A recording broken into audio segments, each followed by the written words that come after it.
Docker is a popular platform that allows developers to build, ship, and run applications using containers. Containers are lightweight, standalone executable packages that include everything needed to run an application, including code, libraries, and system tools.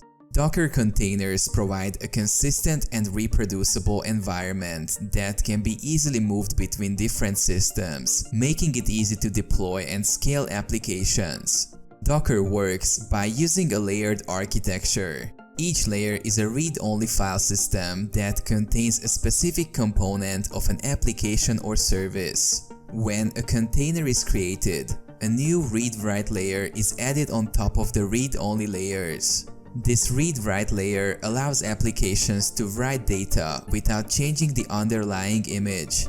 The layered architecture allows Docker to reuse components across different images, resulting in smaller images and faster deployment times. To use Docker, developers start by defining a Docker file that specifies the dependencies and instructions for building an application or service.